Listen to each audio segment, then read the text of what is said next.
Well, I'm just going to say something. It's really good to see you guys, everybody. The Thanks, Miami Eileen. River Commission back in action. So You're looking Yay. good, Eileen. Looking thank good. you. So, Horacio, at this time, you have 4 members of the public present. Go ahead and launch, Leanne. Okay. Wait, is Frank Belzebri with us? Vice Chair? I see him. I see him. I don't. Leanne, can you move him to a panelist? He's an attendee right now. I'm sorry. Say that one more time, Maggie. Oh, he's not. Okay, sorry. Brett, On my screen, I see him next to Commissioner Higgins. Oh, okay, perfect. Yes, I see him as well.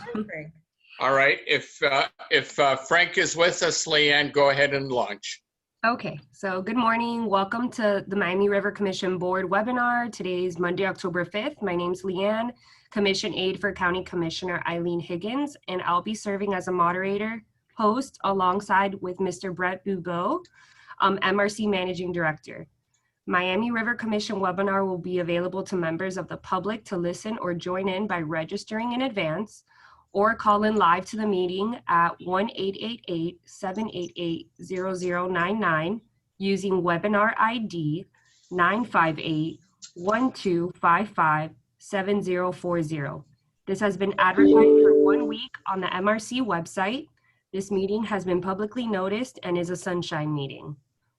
If at any moment the meeting is compromised from a hack, I will end the webinar and resend a link to board members and the public that have registered in advance. Board members, MRC Chair, MRC Managing Director, and our presenters will be on video with video and audio capabilities during the entire meeting.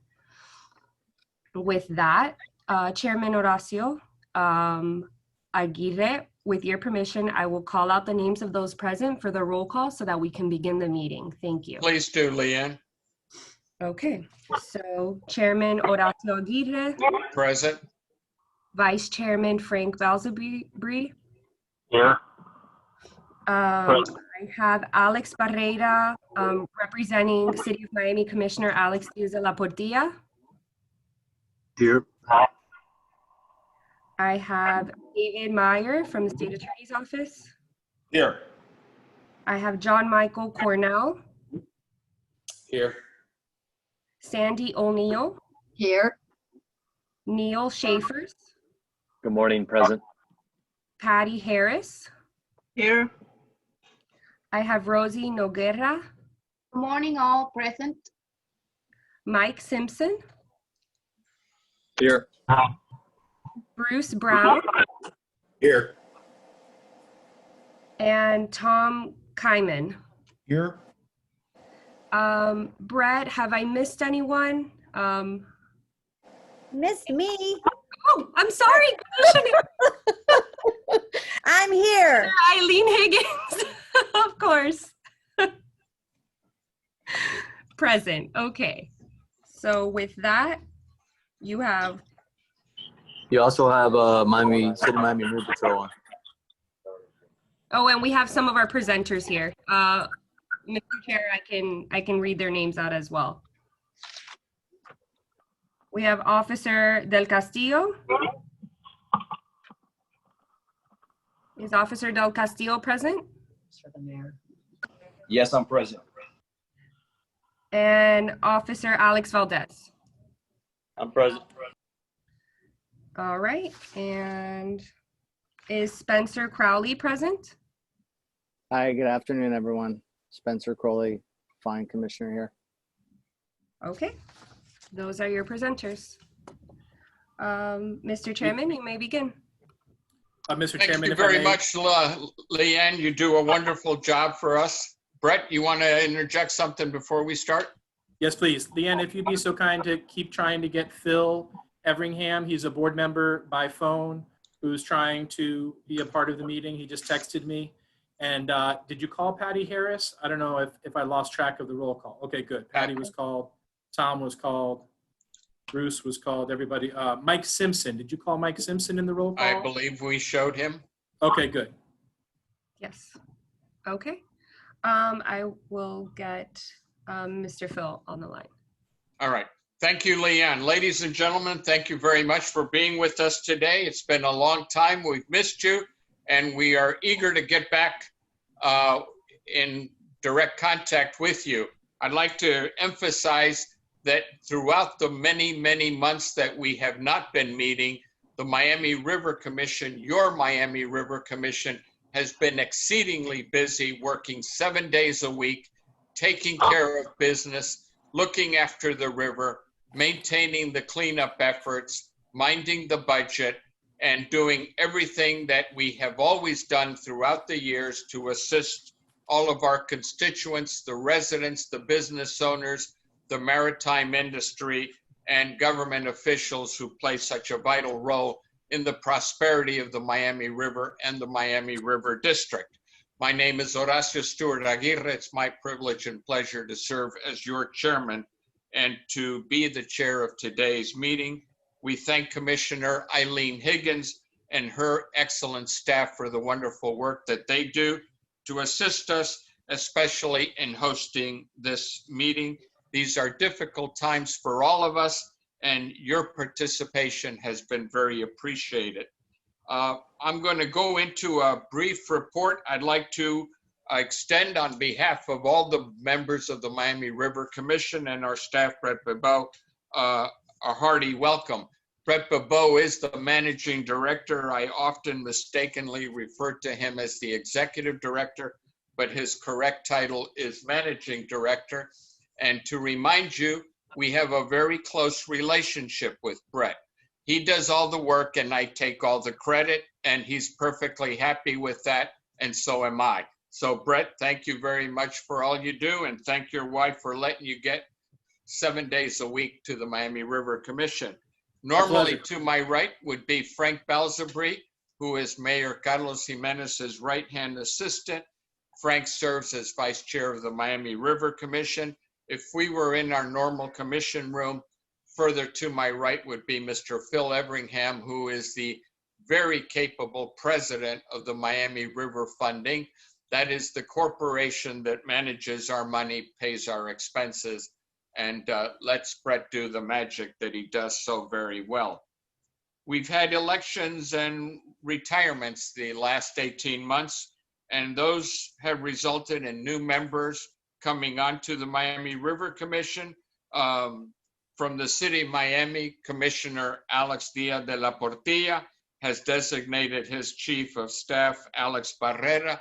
Mr. Barrera could not join us today because of a conflict, but he will join us for the next meeting. State Rep Anthony Rodriguez designated for the chair of the Miami-Dade delegation, and Joe Geller, Scott Wagner from South Florida Water Management District, and Mike Simpson, owner of Sightseeing Tours Managing, who is Sally Jude's designee. Sally has done a great job for over 15 years, but can't join us today. So we look forward to having all these new members here today and in the future, and we're grateful for all that you've done so far during the quiet months. I'd like to tell you that I think River Day is very important. We did not have River Day this year, but I think that we need to try and see if we can have a River Day event next year. If we were to have it, it would be the first Saturday of April 2021. A lot of ifs. Number one, what would the CDC allow? What would the Department of Parks and Recreation allow? What would the city of Miami allow? What would our attorneys recommend? What would be the state of the health of the union back then or in the future? Don't know. Could we recruit bands without having to have a deposit at risk? Don't know. But Brett and I will be working on that, and we're going to invite any members of the River Commission to join us for those publicly noticed conversations to see if we can have a River Day. Funding is something that Brett and I and Phil and Brett talk about almost 7 days a week. we've had some challenges with the state of Florida getting the funding allocations that we used to get. Last year, we got nothing. This puts us in some grave concern. Nobody can operate without money, and we're going to have to be more attentive to this upcoming legislative session. Legislation now before the various committees will be written up in the next few weeks. So Brett and I and Phil will be talking to our advisors to see how we can be more effective in getting the money that we truly deserve and are entitled to from Tallahassee. If there are any questions, Leanne, are there any hands? No, seeing none. How about Frank Balsabre's report? Vice Chairman Frank Balsabry. Yes, sir. Can you hear me? Perfectly. Okay, let me file my voluntary improvement report with the board. Glad to see everyone online. Today, the Miami River Commission has actively been assisting the efforts of the city, the county, the state, and the private sector to clean up the Miami River District. The River Commission would like to thank the hands-on Miami volunteers who on last September 26th picked up garbage all along the Riverwalk at the county-owned Robert King High. In addition, the River Commission thanks the hands-on Miami volunteers for cleaning up the public Riverwalk that's scheduled later in this month over at city-owned Curtis Park. We had a report from a river resident using the public boat ramp in Curtis Park that new fenders were needed along the ramp to the city, which thankfully quickly were installed replacement fenders along the boat ramp. On another issue, we had some vacant property at 600 Northwest 7th Avenue at the along the Seabold Canal across from Point Park. This was recently cleaned up and returned to its natural state. The River Commission would also like to thank FDOT for cleaning up city-owned property at 1 Southwest South River Drive, as per our recently executed agreement between the City of Miami and FDOT. And we'd like to give a big thank you to Brett Barbeau for moving the agenda and getting these items done during the last 3, 4, 5 months. That's my report, and you're up to date. Frank, thank you very much. You do so very much work for us. You support Brett, you support your fellow commissioners, you support me. We're very grateful, and you still find time to give Mayor Jimenez 16 hours of yeoman's duty. Thank you, Frank. Appreciate it immensely. I know this is out of schedule, but President Phil Everingham of the Miami River Fund Inc., do you want to make any comments? Horacio, I think is he there? I think Phil is still struggling to dial in. Still challenged with that issue. Okay, we will move on. Today's issue actually is not just something that's peculiar or particular to the Miami River Commission. It's happening throughout the entire nation. One of the largest boating advocacy groups, Boat US, brought this up to my attention about 20 years ago when hundreds of old fiberglass boats were showing up unattended on the Chesapeake Bay and in the shoals of the Chesapeake Bay. And something very interesting has happened. The economics of boat owning change as a boat ages and is not maintained. Eventually, keeping a boat is more expensive than what it's worth. In the days of Cleopatra, she abandoned her luxury barge on the Nile. Nature took care of it. It was wood. Between the worms and the rod and the salt and the fish, it dissolved and went back to nature. Fiberglass is a product of silica. In other words, it's real glass, just like a glass jar in your refrigerator. Through manufacturing science, they can take glass and turn it into fiberglass. In reality, it can last over 500, 600, 700 years. It might last 1,000 years. The problem is what do we do with abandoned fiberglass boats that don't deteriorate by nature, that don't rot away, that don't dissolve, and that nobody wants, but have become a new form of pollution on the Miami River, the Chesapeake Bay, the Mississippi, St. John's, and everywhere else. That's the issue today from an overview. Brett, take us to the particular focus. You're muted, Brett. You're still muted. Yes, sir. Here I am. Okay. Thanks. So I'd like to introduce Oren Black that would like to walk us through today's case in point. Welcome, Oren. Can you guys hear me? Yes, sir. Yes. Okay. Yeah, we had a vessel that was traveling down the Miami River, and something happened, caught on fire. It was quite a dramatic, a huge fire. The captain and crew members, thank God, they were not injured. They jumped off the boats. Miami Fire Rescue and Miami Police Patrol came and put out the fire. But in doing so, the boat was basically in the middle of the Miami River, and they pushed it, from over to Spring Gardens Park, and then back over to our property at Norseman and behind Langer Krell, where it sank, and it still remains there. So it's been about 2 months now that it's been sunk in the back of Norseman Boatyard. And, we didn't do any work on this boat. It had nothing to do with this boat. Just now it's an ugly feature to the boatyard. So we're looking for any help that we can get in improving the procedures and finding ways to get rid of this sort of problem in the future. Oren, insofar as you did not invite this vessel to your dock and it's blocking access to your dock, is that causing you economic harm? Yes. In fact, I spoke to Bobby Krell the other day, who owns Langer Krell Marine Electronics, and he's getting customers that are saying, hey, was that your work? Is that why the boat's, caught on fire? And we had nothing to do with this boats. It's also blocking about three boat slips from being occupied, the way it's sunk there. So 2 months, it's a problem.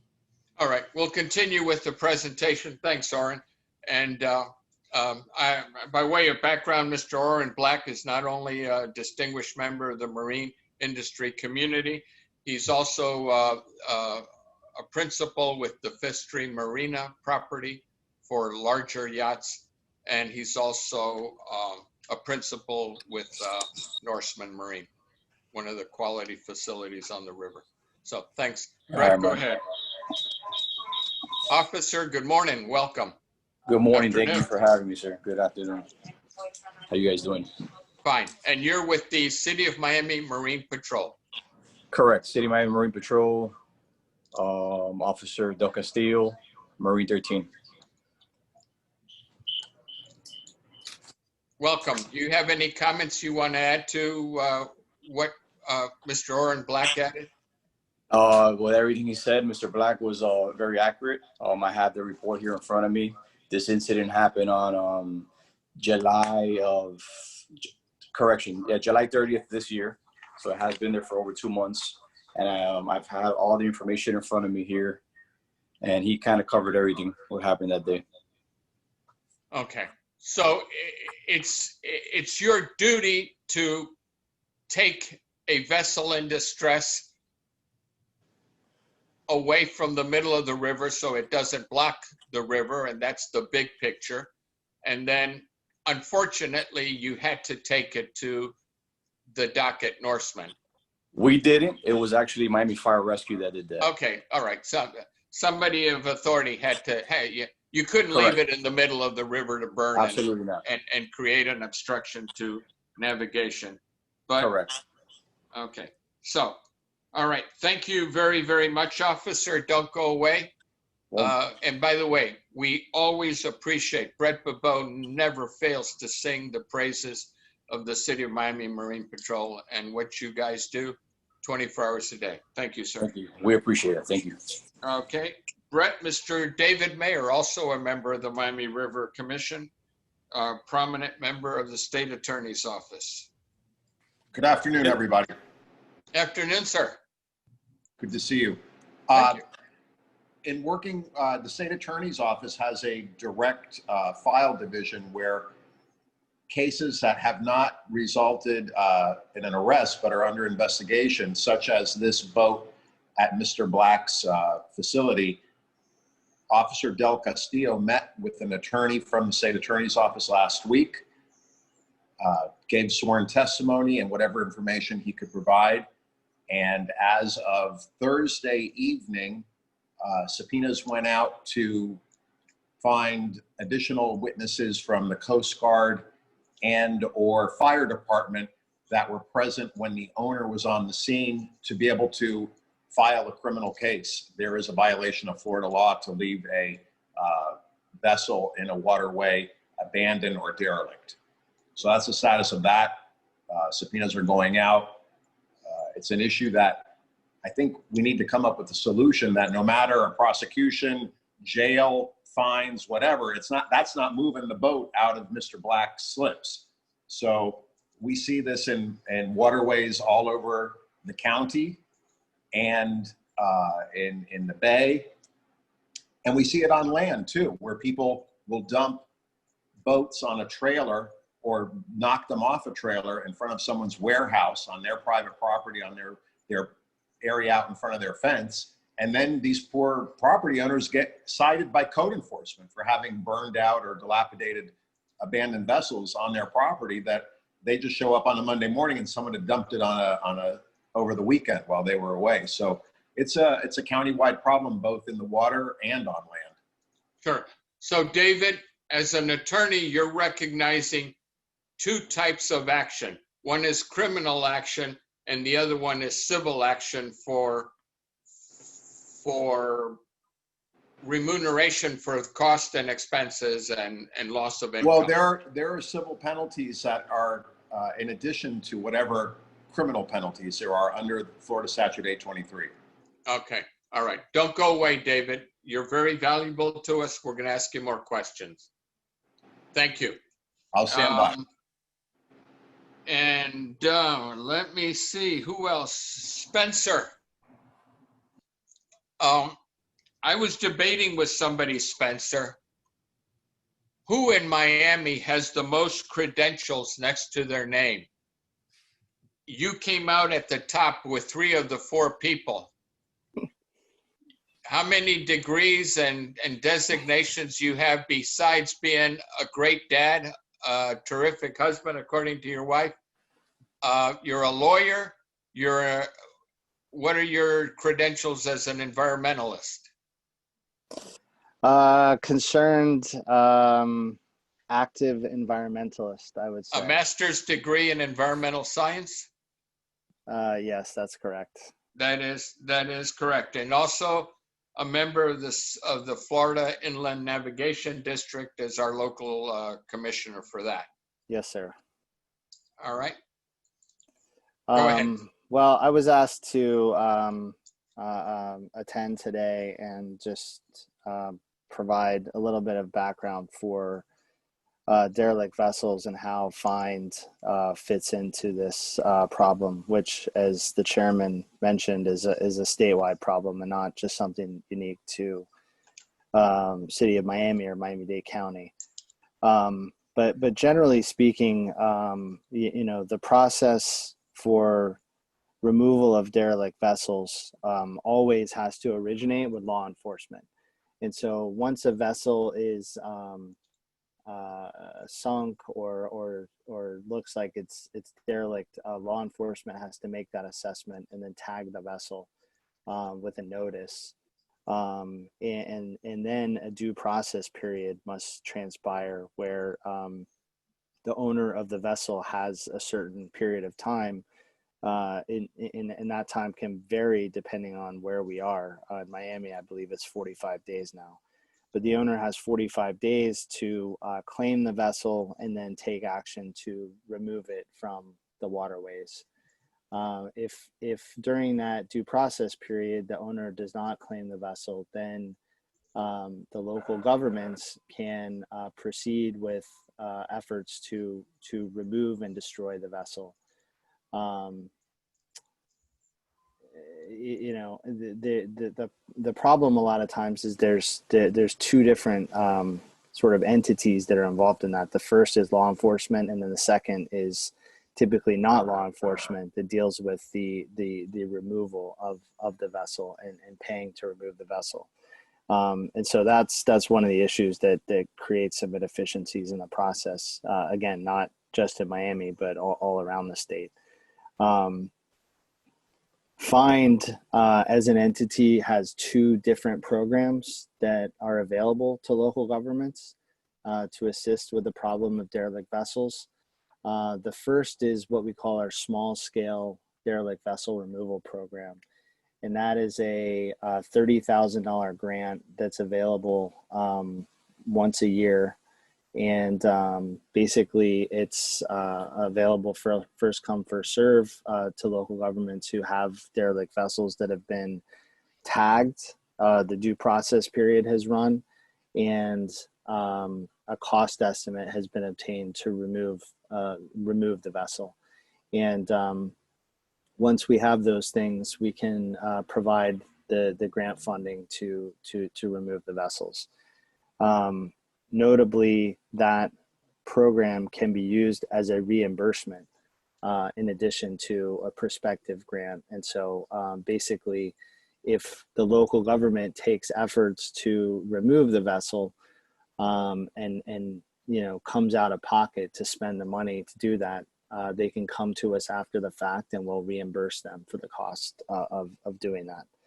So so that's the first program. I would say that it's a very it's a great program and it works very well. The only downside to it is the annual cap of 30,000, which is low, admittedly. You know, the cost to remove these derelict vessels could be somewhere between $5,000 and $10,000 per vessel, depending on the condition. And so that 30,000, unfortunately, doesn't get us a whole lot, but it does get us something. And this year in our budget for the upcoming 2021 budget, Find is considering ways to increase that 30,000 cap. And I think we're going to be able to do that through a rule change, which would increase the 30,000 up to 50,000. So we're hopeful, and we're obviously aware of the problem, and we want to help as much as we can. And that's one way that we think we can help. The second way that we can help local governments remove derelict vessels is through our annual Waterways Assistance Program, which many of you are familiar with through our grant funding that we provide to the city and to the county for capital improvements. On the Miami River, most recently, we funded the Point Park seawall and paddleboard launch. And that project is actually completed. And this year we also provided a grant for Sewell Park for some improvements at Sewell Park. So I think you all are probably aware of our programs that provide funding for those capital improvements, but it's often not known or utilized. Our ability to provide grant funding for removal of derelict vessels as part of that regular annual grant program. And that there is no cap on the amount of money that a local government can request for removal of derelict vessels under that program. So it's another option, again, that isn't utilized as often as you might think, but it's out there. And so we want to do what we can to try to help the local governments, you know, get rid of these problems. I can report that the city of Miami has submitted an application to us for the 30,000 for this upcoming year. They've already submitted it. They submitted it on October 1st, which was the first day of our new budget year. And with that application, they have 32 vessels that have been tagged and are ready for removal. The estimated cost of doing that is about $140,000. We, as I mentioned, will provide 50 or 30,000 at least initially, and we're trying to increase that up to 50,000. But it's gonna be a couple months before we can confirm that. We're also looking to partner with Durham, which has funds through its Biscayne Bay Environmental Enhancement Trust Fund that can be used to remove derelict vessels. And so I believe that they're planning to remove 7 of those 32 vessels using funds from that trust fund. And those vessels that are slated to be removed by Durham are all in the vicinity of the Marine Stadium Basin. So that we should be seeing some movement on that as well. And that's kind of where we are. That's kind of where FIND fits in. Again, it's a complicated process under any circumstances, but certainly made more complicated by the fact that you know, a lot of different governmental entities are involved and need to cooperate. And you know, it all has to begin with law enforcement. And you know, I want to reiterate what the chair said about the Miami Marine Patrol, and most recently they've done an excellent job identifying and tagging the vessels that are derelict and beginning the process that has to transpire in order to get the vessels removed. FWC is also a law enforcement agency that has the ability to do that, and they, you know, they're doing the best they can as well with certainly limited means. So we always have to be appreciative and supportive of our law enforcement as you know, obviously out on the front lines in the beginning of this process. So so I think that's all I was asked to cover, but I'm certainly here and available to answer any questions if you have any. Sure, and thank you very much, Spencer. Let me make sure I understand. When you use the word FIND, you're referring to the Florida Inland Navigation District? Yes, sir. A state agency? Yes, right. sir. And you serve as the commissioner for Dade County, Broward, or whatever? Miami-Dade County, that's correct. Miami-Dade County. And typically their programs are 50-50. You give $1 and the local government gives $1 matching grants. Correct. Is your 30,000 requiring the city of Miami to match it with the same amount? Mr. Chairman, I've got some information on that from Director Blondett, and I do want to note that virtually Commissioner Higgins' hand appears to be raised. Okay, I will get to Commissioner Higgins. Let me finish with Spencer. Go ahead, Spencer. So I think your question was whether a match is required, and there are matches required with our grants. And so I'm optimistic that the city has the match to move forward with our grant. All right, one final question, then we'll go to Commissioner Higgins. To Spencer or David, you're both attorneys. You're both very involved with with local government. Are the laws or statutes inadequate in some respects? Spencer, you first, David second. You know, I'm not sure that I would say they're inadequate. I mean, I think there's always room to improve things. And by the way, the FWC has some legislative changes that will be proffered this upcoming session that relate to a classification of vessels called at-risk vessels. So they are, you know, trying to improve on the statutes that exist. In my mind, the problem with derelict vessels relates to kind of a lack of understanding of how to deal with them. And then, really the local government's not understanding their role in the process to remove. And it really varies, across the state and by local government, even within the same area.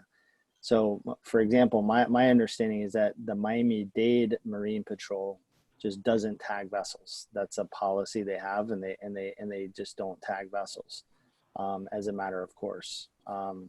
City of Miami and FWC tag the vessels, but then traditionally speaking, the City of Miami has not taken the steps necessary to remove vessels once they're tagged. And that task has been a lot of times left to DERM to do, and DERM staffs that through a guy named John Rickasack, who does a great job at this every year. He does, yes. And so in those, I know there's exceptions to what I just said, and the city has removed things, and Miami-Dade County has tagged things at some points, but generally speaking, that's kind of the way it's worked. So I think that if there was a willingness on the part of law enforcement and local governments to, designate people, as Miami Marine Patrol has done, designate certain officers to deal with this, and then designate people within the government as responsible for administering the grant programs and the cost estimates and the contracting needed to remove the vessels. I think we could make a lot of progress. And so that would be my suggestion for where we as a community should focus, instead of, trying to change the laws or something like that. All right, let me ask David Myers, with the former member of the River Commissioner and with the State Attorney's Office, to comment on that question as well. Are the laws adequate, inadequate? David? Well, am I unmuted? You hear me? Yes, sir. I believe that, and Spencer certainly is more of an expert in this than I'm not an expert at all in this field, but I believe that there is some sort of regulatory scheme that allows the sighting of boats before they get to the stage where they will be a hazard and abandoned. So in other words, sort of like a code enforcement on the water, where the attention is brought to owners or marinas that there's going to be a problem with the condition of this boat that has been sighted. And I don't know if that's what Spencer was referring to is coming up for legislation, or I thought I had read something that there has been something like that in effect for a short amount of time. Yeah, you're right, David. There's a classification called at risk. And that has been in the statutes now for a couple of years. And the legislative changes that are being proposed would sort of, change and revise the classification of at risk, and then what it means to be classified as an at-risk vessel. At risk is one stage prior to being declared derelict. Okay, good point to know. I did not know that. Okay. Right. So that I think is can help, but then you get to the issue of personnel, just like we always hear in our meetings, how we need enforcement on the river for wake zone or for rafting and all those things. Who are going to be the people who are out there scouring the areas to find these vessels that need to be sighted before they get to the point of becoming derelict and sunken? So it all boils down to personnel and funding and prioritization. All right. Thank you, gentlemen. Presenters, don't go away. Stay with us. I want to go to Commissioner Eileen Higgins. I see your hand up, Commissioner Higgins. Hi, Mr. Chair. Okay, so thank you, Spencer. I learned a lot from you. Just quick question. Are you expecting the county to apply for a $30,000 grant this year? No, because the city has already applied for the 30,000 grant. So that's all you have. Got it. That's all I have in my small scale program. Now, okay.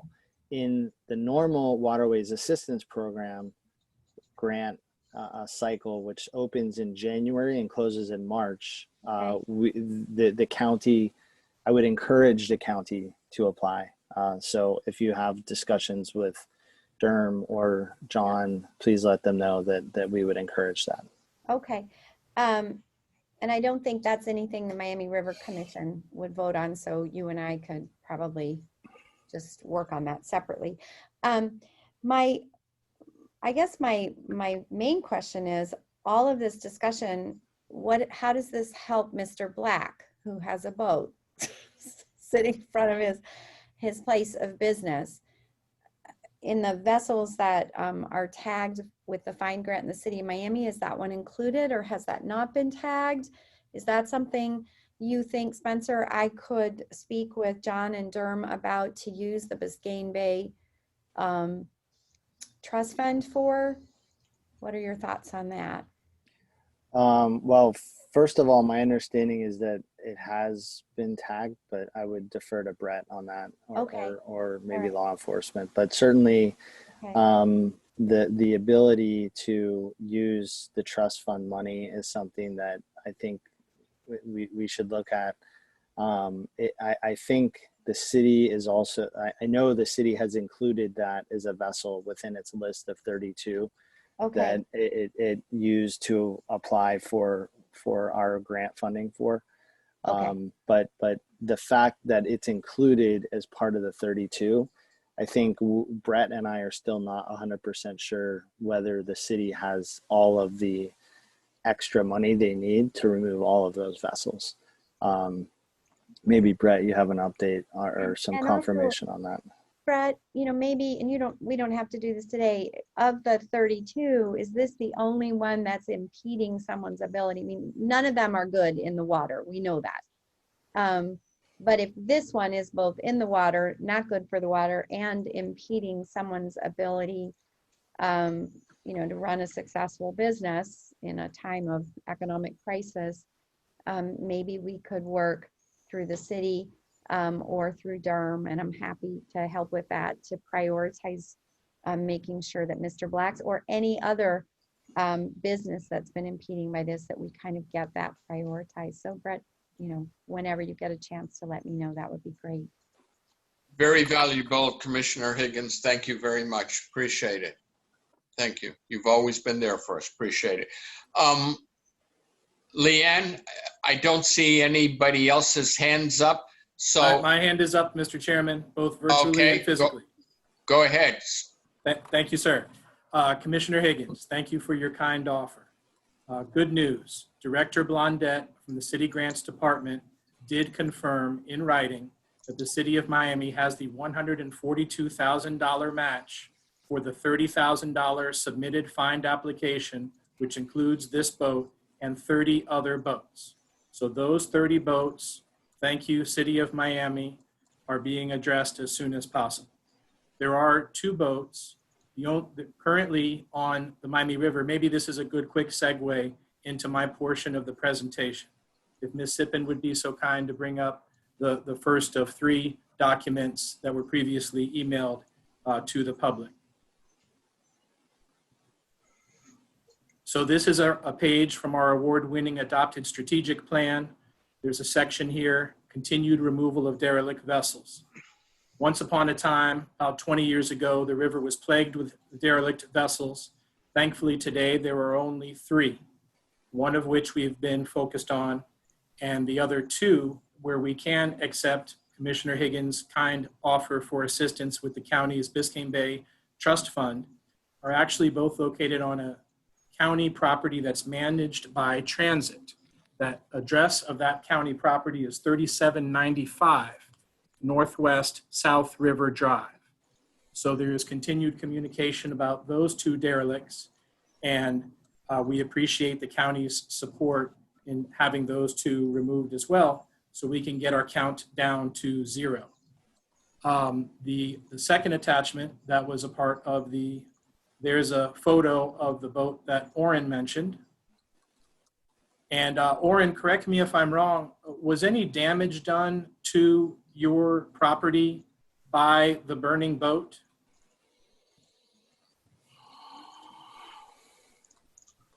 I don't know if Oren is still with us, but I'm asking a question I already know the answer to, which is yes. There was some damage, fire damage done to the dock. The third attachment I have for us is a section of city code. So this is city code that deals with the quote unquote procedure for removal or relocation, section 50-503. And you will see I've done some track changes about halfway down the page, letter B, with prior notice. Except where a derelict vessel constitutes an immediate hazard to navigation, the environment, or to public health, safety, and welfare, a law enforcement officer shall affix a notice upon the derelict vessel at least, currently the law says 45 days before removing or relocating it in substantially the following form. So the Marine Patrol, who is still with us, can attest to the fact that they did put the notice on the boat. They also visited the property owner's home, and the 45 days has expired. But state statute really only requires 21 days, which frankly I think is long enough. That's 3 full weeks. So what I am respectfully recommending today is that the Miami River Commission vote to respectfully recommend to the City Commission this amendment to the city code, which would reduce from 45 to 21 days. That of course, yes, we have to give them notice, but let's give them 21 days, not 45. And then page 2 of the same document, the 45 days is referenced 2 more times. And again, it's the same simple revision, reducing from 45 to 21. Before we get into that, I just want to do a couple pieces of housekeeping. Everyone has been emailed our March public meeting minutes, so we should probably take up a motion on those minutes. And I appreciate both Megan Kelly and Philip Everingham, both board members who I understand are on the phone with us at this time.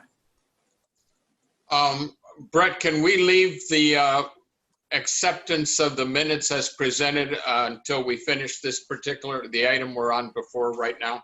Of course. All right, thank you. Make sure I don't forget, please, my fleeting memory.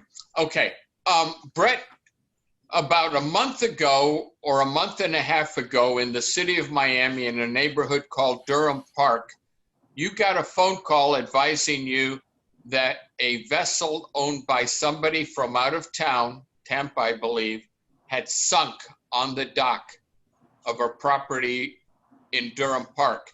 And somehow you were able to quickly mobilize forces to refloat the vessel and have it go away. Tell us what happened and how you got that to happen so fast. Well, I think it's just a matter of reporting it to all the appropriate agencies. I think it's a big team that works on this issue that includes Durham, Florida Fish and Wildlife, City Marine Patrol, the property owners, the boat owners. In that case, it wasn't the government that took the action. So that's why it went so fast. But in this case, the government is trying to take action. The code currently requires not only sending a notice, but letting 45 days expire after the registered letter is sent, which is, in my opinion, too long, has really extended the pain for, in this case, Oren Black and his job-generating marine industrial business. So I would think it would be appropriate for this board to vote to recommend to the City Commission a reduction in that timeline from 45 to 21 days, which is actually all that is required by state statute. All right. Now, to David Mayer, you're still with State Attorney's Office, correct, David? Correct. Does the state statute supersede municipal statute or municipal ordinance? The statute in effect for an owner's responsibility for criminal responsibility for a derelict vessel doesn't have any time frame in it for that liability. Mm-hmm. I'm not aware of the issues for timelines in non-criminal penalties. However, under statutory construction, a state statute would preempt, would be superior to a municipal code.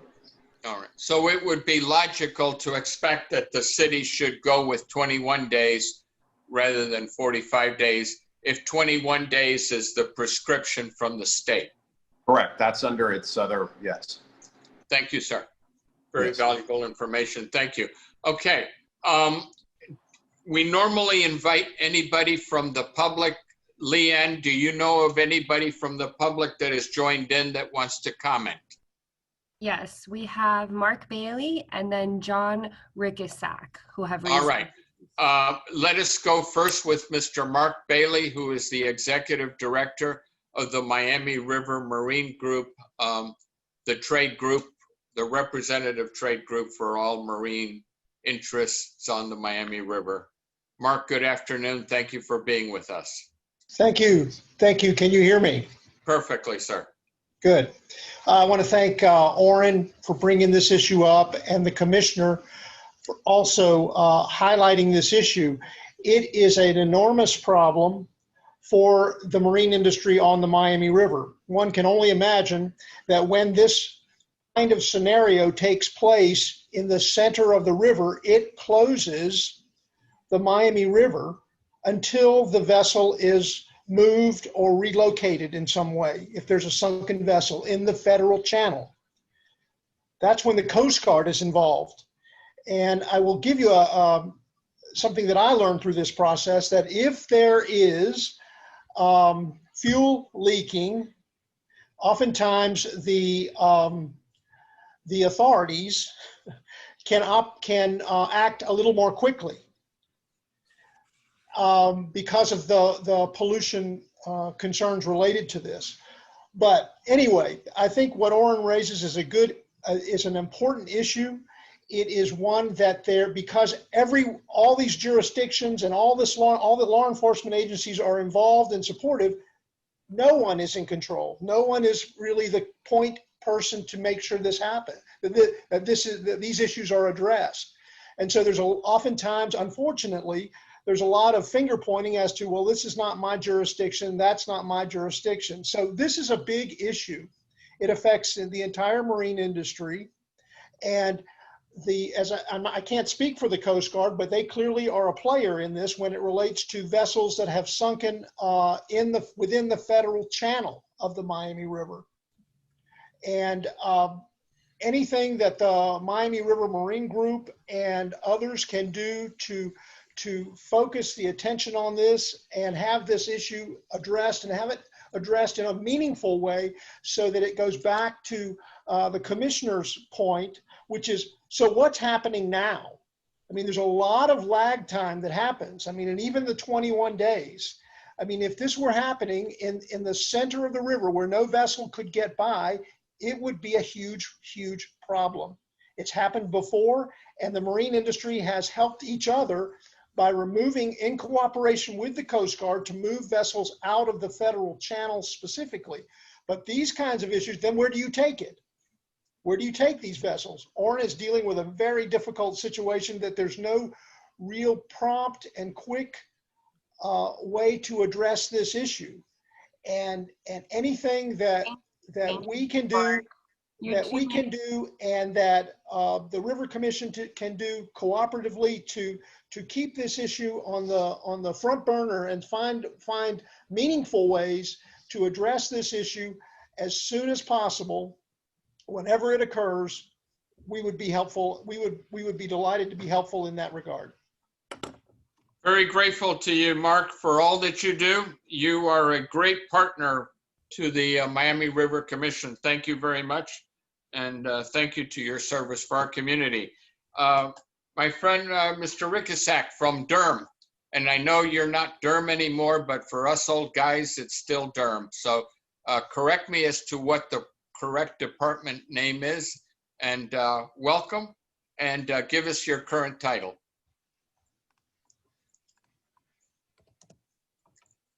Leanne? John, you're unmuted. Okay, where did Mr. Rickisack go? He must be having trouble unmuting himself. Can you hear me now? Yes. Hey, John. Hi, how are you? Pretty good. Welcome. Thank you. Well, Just by way of introduction, my name is John Rickasack. I am an employee of DERM. It's still DERM. I like to think we've always been DERM, except for a brief hiatus. Only now we, instead of being our own department, we're a division of the Regulatory and Economic Resources Department of the county. So we are still DERM. I've been involved in the issue of derelict vessels as a DERM employee for, at this point, about 14 years, actually. And it's been 14 years of more or less nonstop frustration for a lot of the reasons and questions that have been raised during this meeting so far. For an issue that is so pervasive throughout, not only here in Dade County, but throughout the state, and in fact throughout coastal areas all over the country.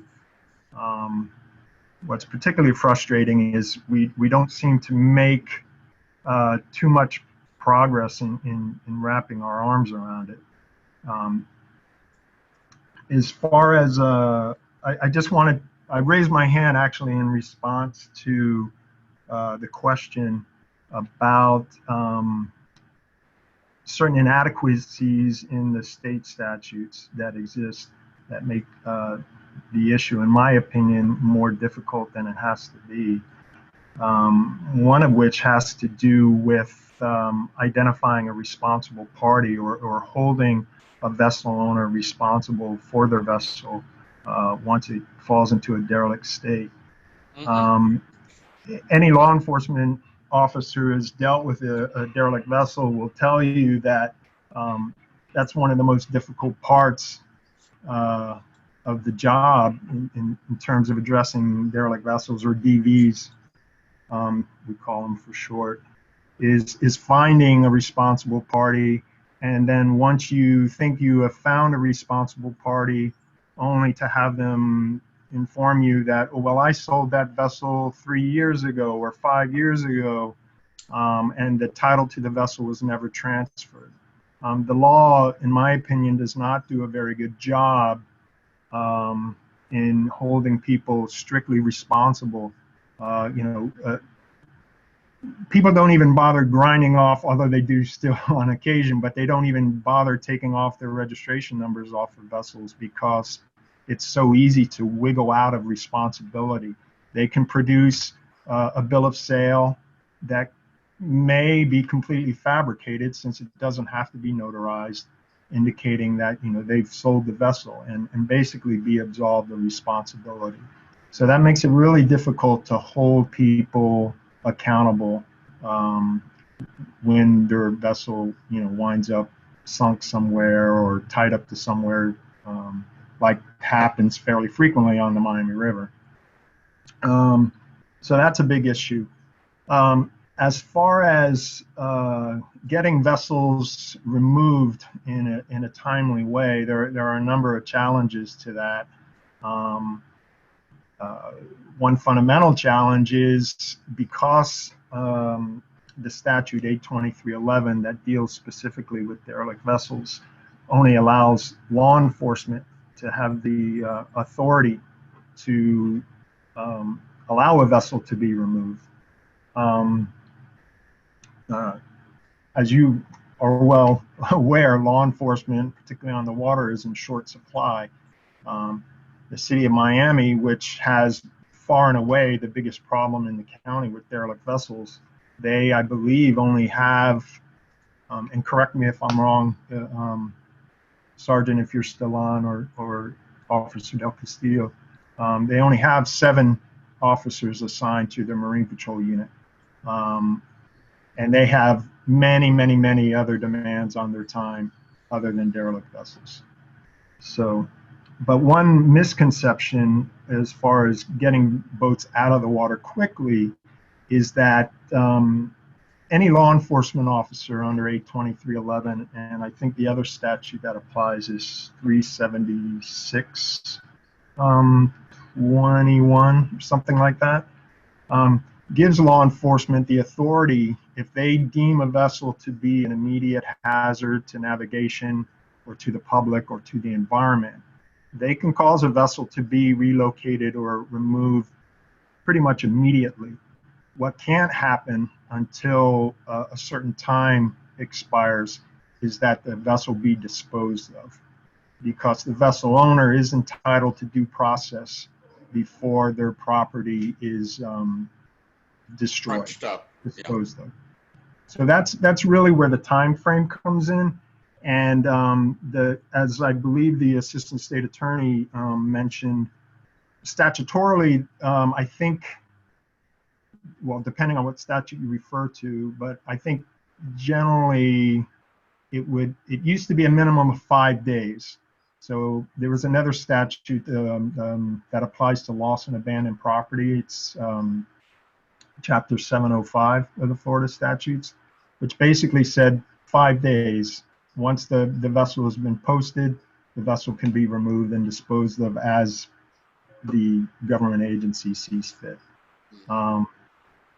It's a long story, which I won't go into, but basically both the city and FWC about 2 years ago took a hard look at their procedures as they existed at that time and said that, you know, it was somewhat deficient in terms of allowing for due process to vessel owners. So both agencies established their own procedures. For FWC, once they put a sticker on a boat and assuming that the vessel owner doesn't come forward and appeal the determination that the vessel is derelict, they give them 21 days. The city's procedure is currently 45, and I think that's what Brett Boudreaux is proposing, is that the city change it to 21 days to be consistent with FWC's procedures. John, thank you.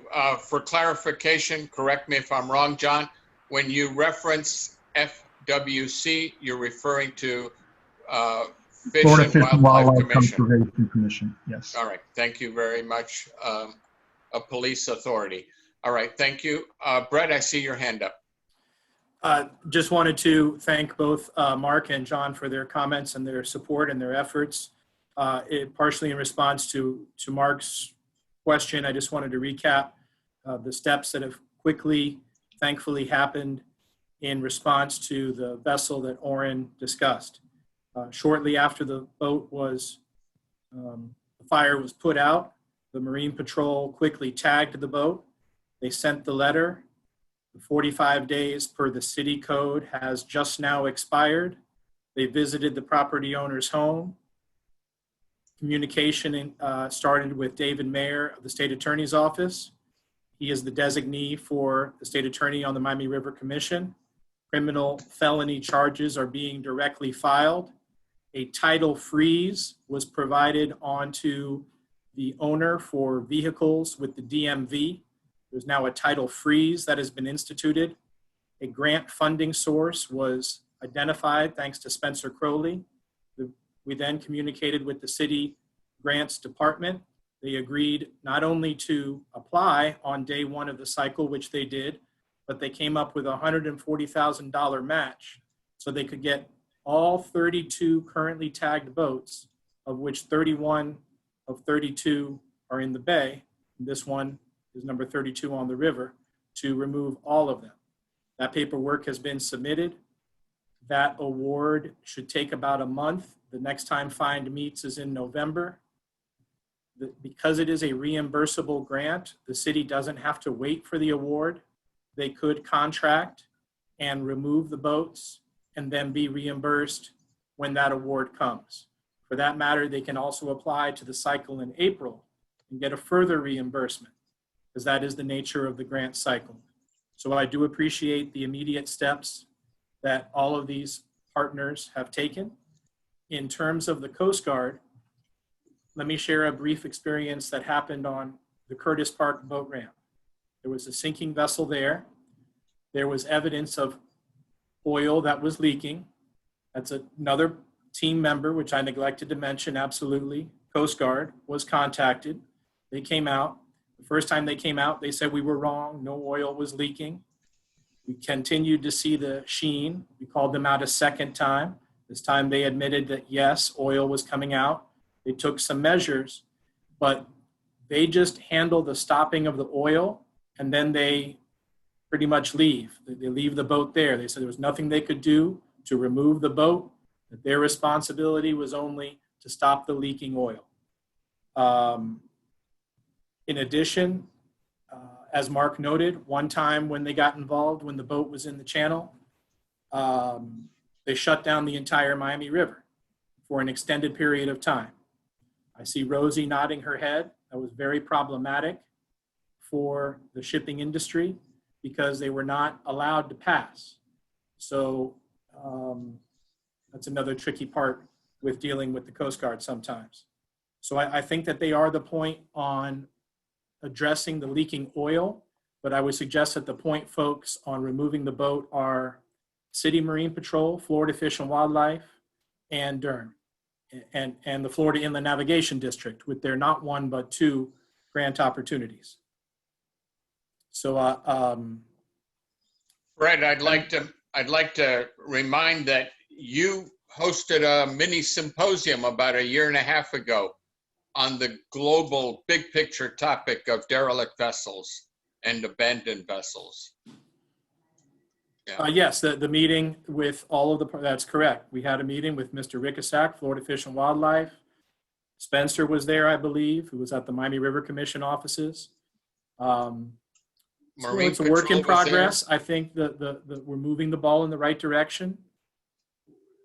Way back when, there were dozens and dozens. Now we have 3. The 3 are being addressed per the code. And that's why I think, a low-lying fruit that we could all agree on today is to respectfully recommend the reduction of the 45 days to 21 days to keep that ball moving in the right direction and keep trying to do this in a faster fashion than is currently allowed by code. All right, thank you, Brett. Leanne, I see Mr. Mayor and Miss Sandy O'Neill. We'll give Miss O'Neill as the lady preference over Mr. Mayor. Sandy? Can you go hear ahead. me? Yes. Okay.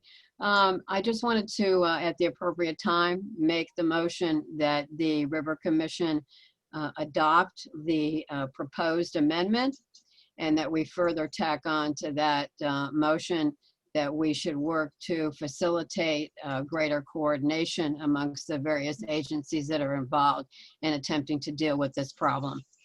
All right, Sandy, the chair would accept your motion right now, understanding that we would still entertain conversation or discussion. The chair would ask for a second from anybody, please. I see so many hands coming up all of a sudden. I'm overwhelmed. I'll second. And that is Mr. Mayor. Thank you very much. So we have a first and a second. You want to make a comment, David? Right. I just wanted to point out, first, to compliment everyone's partnership in working on this issue and how frustrating this must be for Mr. Black. It's just unbelievable what he has to face, especially being someone who's so great with his contributions to the entire marine community here in the city of Miami. But I want to point out that Brett's advocacy is just fantastic on this. I just want to correct one thing for the record. I believe he stated that there was a felony being filed in this matter, and I just want to make sure that the record is clear that there's an open criminal investigation at this stage. Thank you very much, and I understand how important it is to be accurate on these matters, especially on a public discussion. Thank you. Right. Thank you, David Meyer. Thank you. Miami River Commissioners, one last chance for any further comment from anybody. Leanne, is there any other hands up that I'm missing? I do not see any hands up. All right, ladies and gentlemen, we have a motion, we have a second. The motion is as follows: to ask the city of Miami to amend city ordinance that says that a boat owner is entitled to 45 days notice, amend that ordinance to say just 21 days, 3 weeks, in other words, however you call it, 21 days, and then to supplement Ms. O'Neill's first part of her motion. She requested further cooperation amongst the agencies. I would suggest a friendly enhancement to that, Sandy, to say, I think it's time for another Brett Bebeau symposium on this topic, where we have all the interested parties, the decision makers, together at the same time, at the same place, and hopefully get some more positive traction on this. So, ladies and gentlemen, we have a first, we have a second. I'm going to ask, since we can't do roll call by hand or by voice, I'm going to have Leanne do a roll call by name, please. Excuse me. Or Brett, do you want to do it by hand, by roll call vote?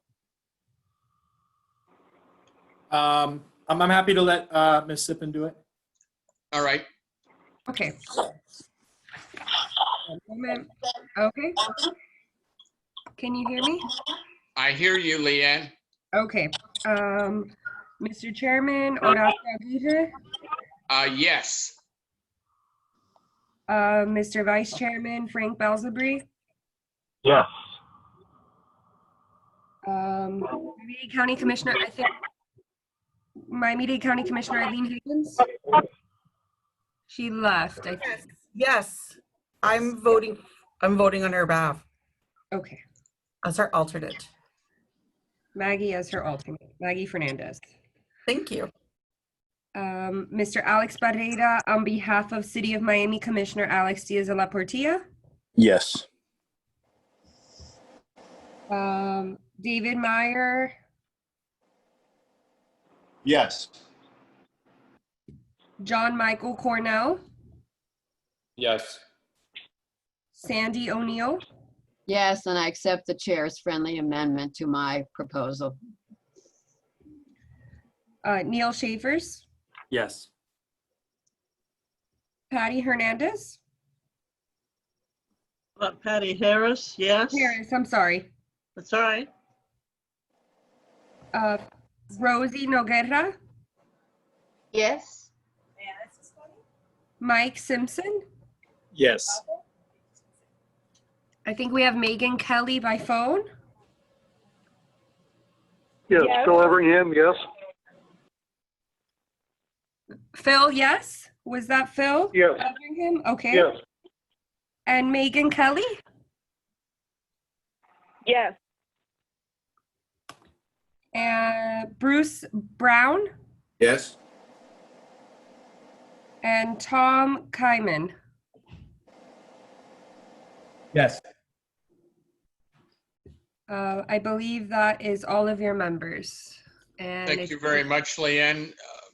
It appears to the chair that it was a unanimous decision to request that the City of Miami amend city ordinance. Miami River Commissioner Alex Barrera, would you work with Brett Bebeau to transmit the message? Yes, sir, will do. I've been talking to Brett over the last week or two regarding this issue, and I spoke to Commissioner Diaz de la Portilla, and I should have an answer from him by the end of this week. Okay. Good, good. Thank you, Alex. Thank you. Yes, sir. All right. Brett wisely reminded me that, ladies and gentlemen, you have before you, hopefully somewhere, I always say that, because when we meet in person, we issue paper copies of the minutes of the last meeting that were transmitted via electronic mail. The chair would entertain a motion to accept as presented, or the chair would entertain a motion for amendments if there are any corrections or inaccuracies to be noted. These are the minutes from February 3, 2020. Mr. Chairman, you have a hand raised, Sandy O'Neill. Sandy, please. Yes, I would present a motion to accept the minutes as presented. Thank you, ma'am. Is there a second? I'll second. And tell me who you were, I didn't see. John Michael Cornell. Oh, okay. Thank you very much. Any conversations or discussion from anybody? Hearing none, seeing none. All in favor, say aye. Aye. Any opposed? Any opposed? Nobody opposes. Chair accepts the unanimous decision. Thank you. To accept. Brett, what else do you want to talk about today? Thank you, Mr. Chairman. Happy to present reports for 2 of the subcommittees. Go ahead. We have the Greenway Subcommittee for starters. Since the city and county's adoption of the Miami River Greenway Action Plan, 6.5 miles or 65% have been constructed of the planned 10-mile public Miami River Greenway. Let's take a couple minutes together to watch a recently aired positive Channel 10 news report regarding the public Riverwalk section opening at the mixed-use River Landing, featuring significant retail, office, and residential spaces. Hi, this is Leanne. I'm sharing. I don't know if the sound will work. I'm happy to share through Brett the link after the meeting. We will try this right now. Go ahead, give it a try. Before you start, can I? Yeah, go ahead. Sir, how you doing? This is Lieutenant Valdez from Marine Patrol. Yes, sir. First off, I just want to thank all your support and especially Spencer and Brett and everyone else that's really assisted us. We all have the ultimate same goal, and ultimately we'll achieve it together. And I know we're making great strides. I'm respectfully requesting to see if I could pull Officer Del Castillo and myself from the meeting. Joe Biden is arriving. And Yes, we sir. have limited resources, and we have some water sites that we need to monitor and patrol. Gentlemen, you are excused, and thank you very, very much for all you do. I know you do this 7 days a week, 24. So thank you. Yes, sir. If there's any last questions for us directed to us, so we'll be happy to take it. But if not, I need to pull myself and Del Castillo. And count on the River Commission to always be advocating for more resources for the Marine Patrol. Yes, sir. Thank you. Thank you, Thank officers. you, guys. Everyone have a great day. Thank you, guys. Sergeant. Thank you. Appreciate your help. Thank you. All right, go ahead, Leanne. Okay.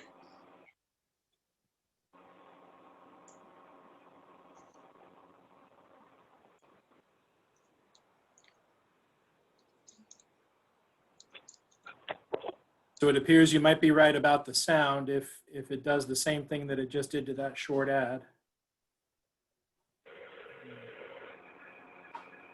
Do you hear it? Some say has been neglected. Yes. Vasquez joins us. She is here with a first look at the Miami River Landing. What's it look like, Christina? And on this afternoon, mind you, joining you live from the banks of the Miami River to show you this. This is the new project. It's called River Landing. According to the developers, it is the largest mixed-use project of its kind due to the scope and scale. It's going to be phased-in mix of retail, a grocery store that is now open, office space, and apartments. But it's really coming at an interesting time for retailers amid the pandemic. Many industry analysts talking about how the pandemic has really accelerated ongoing trends we have seen with increase in online shopping, the decrease or even closures of brick and mortar retail. In fact, a recent report by Moody's found that mall store footprints will shrink more than 20%. I spoke to the developer about this, but one thing that he said that was interesting is he feels that they are a bit insulated from those macro trends, particularly because of the history of this particular area of the city of Miami. Let's go ahead and take a listen to him together. We're somewhat insulated in the environment because here in the Mid-River district of Miami, where we have the health district, the medical, the courthouse system, it was a desert of retail, and it needed more apartment living. It lacked restaurants. We're standing next to the riverbank. The idea of the project is to invite people to come from what's behind me, the urban core, into our grand center pathway, and then out to a grand river walk, and then just enjoy the environment. And what's also interesting is this project dovetails with this ongoing project that you're looking at live. This is the public river walk. There is more than 6 miles already constructed. I can tell you another 3 miles are on the way for a total of 10 miles. This very new to the city of Miami to be able to come to this section of the Miami River, and with the River Landing project now here, be able to enjoy some waterfront dining, really a new chapter for this area of Miami. We have much more for you on local10.com. Reporting live for you, I'm Christina Vasquez, Local 10 News. Thank you, Leanne. Currently, we have 3 sections of the public Riverwalk are currently under construction at an apartment project called Miami Riverwalk, of all things, of course. And we have the Aston Martin project and also at the First Street Bridge. And construction is scheduled to start soon on 2 additional sections of the public Riverwalk at 2 new restaurants in Little Havana. The Miami River Commission thanks the Florida Department of Transportation for awarding $2 million in 2 federal grants to the city of Miami, and to FIND for awarding 2 grants as well to construct 4 more sections of the public Miami River Greenway, with funding currently in hand. The MRC emailed the city of Miami a list of 16 potential grant funding opportunities which the city may apply to in order to secure the remaining funding needed to finish construction of the public Riverwalk. That completes my report on the Greenways Subcommittee. Unless there's any questions specific to the Riverwalk, I can proceed to, I see Maggie's hand is up. Well, I just wanted to thank you, Brett, for that great report. I just wanted to mention to everybody that we're very hopeful that at our October 20th meeting, Leanne, it's October 20th and not 21st? That's correct. At that BCC meeting, we're going to be awarding related group $4 million out of the Miami-Dade County General Obligation Bond Program project for the Miami Riverwalk. So they're going to be constructing behind the senior campus. You know, there's no seawall or Riverwalk. Well, Related is working on their next group on the senior project. So what we have done is added the construction of the seawall and the Riverwalk to the next Related project, so that they can handle the construction of that portion, which is pretty significant. We finally are getting that $4 million allocated moving. We're finally getting that moving. I'm sure Brett's happy. Very happy. Thank you, Maggie. You know, we spoke about that with Commissioner Higgins, and you guys have got it on the agenda and queued up for putting those dollars towards the intended use as approved by the voters at referendum. So thank you, thank you, thank you. Any other questions on the Riverwalk before I proceed to my Stormwater Subcommittee report? Go ahead, Brett. The Board of County Commissioners recently adopted the Biscayne Bay Task Force report and directed the administration to bring back the report's recommended implementation steps for approval and action. As you may recall, the Miami River is an included portion of the adopted Biscayne Bay Aquatic Preserve Act. Therefore, the Miami River will directly benefit from these initiatives to improve water quality. That concludes my report. Thank you, Mr. Chairman. Brett, quickly for our television audience, tell us why the Miami River Commission concerns itself with stormwater drains. Because it is the proven leading pollution source of contamination into the Miami River. A 69 square mile area of the city drains into the river through over 150 outfalls. That is the source of contamination. And there are improvements to that system, which this Biscayne Bay Task Force report has recommended. In addition, separate from that, the city of Miami is taking action. They have their brand new stormwater master plan, their forever Miami bond issue with dollars allocated towards that. They have already put some solid waste interceptors on many of the inlets and plan to use more bond money to put more of those interceptors on additional inlets. I consider Spencer a leader in this issue, as are many on the call. And if he has any additional comments, feel free to give him the floor. Spencer, you're invited. Thank you, Mr. Chair. I would just note that back, I believe it was in January of 2019, if my dates are correct, the Miami River Commission, considered issues related to Biscayne Bay pollution and, recommended that the county move forward with this task force and, support ways to reduce pollution into Biscayne Bay.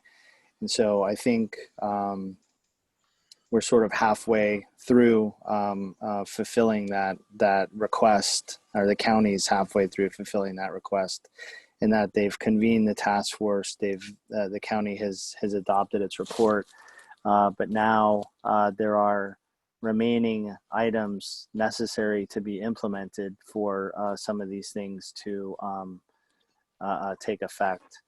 The task force report recommends the creation of a water management board. It recommends the hiring of a chief bay officer and a variety of other items that are not exactly self-effectuating, that they're things that must be independently and separately approved by the county commission. And so I think it's been slow but good progress, but certainly is too early to declare any kind of victory. There's a long process ahead to try to help ensure that our bay is safe and healthy from an environmental quality standpoint. So something that we just need to keep an eye on. And certainly the Miami River Commission is going to be a big part of that. Thank you. Spencer Crowley, thank you for all you do. And it's a lot. All right. Ladies and gentlemen, on the Horacio, Miami I see River- Maggie's hand up. I see Maggie. Okay, Maggie. Just to add to what Spencer was saying, the county did approve the chief bay officer position.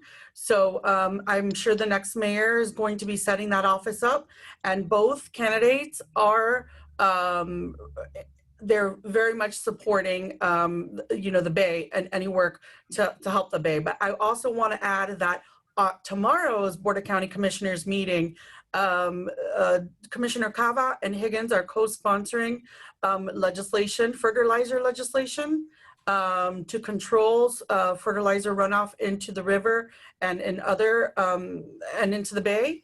And the city of Miami already has a fertilizer ordinance, so we commend the city for actually being a leader on this. But now Miami-Dade County is following suit, and it's going to be on first reading at tomorrow's Board of County Commissioners meeting. There will be a public hearing in November, and then it'll go for final approval. So it is stronger, or it has more teeth than the actual legislation that we have right now at Miami and Miami Beach. So that's good news for our bay. Thank you, Maggie. Very important. You're a strong supporter. Appreciate it. You do a lot. Thank you. Ladies and gentlemen of the Miami River Commission, is there any new business? Anything else that has to be discussed before we ask for an adjournment? Leanne, do you see any hands? I see one hand, Patty Harris. Patty, Miss Patty Harris, go ahead, please. I just want to make a comment. I'm very, very pleased that the Miami River Commission is now going virtual. I think our first meeting was a success. Thank you, Brett. Thank you, Mr. Chair. Thank you, everyone in concern, especially the county office, for helping us set this up. I don't have any problem with us doing this in the future. Hopefully we can get a little bit more participation, but I think it went very, very well. I was very pleased. Thank you. Yeah, thank you. Brett Bebeau, quick question, just for the record. Is the Office of Commissioner Eileen Higgins charging us for hosting this meeting? No, sir. It's pro bono? Yes, sir. All right. Commissioner Eileen Higgins, thank you. And Leanne Sippen, thank you very, very much for excellent work. Much appreciated. And ladies and gentlemen, if there is no new business in the next 30 seconds, good night, goodbye, good afternoon, till next month.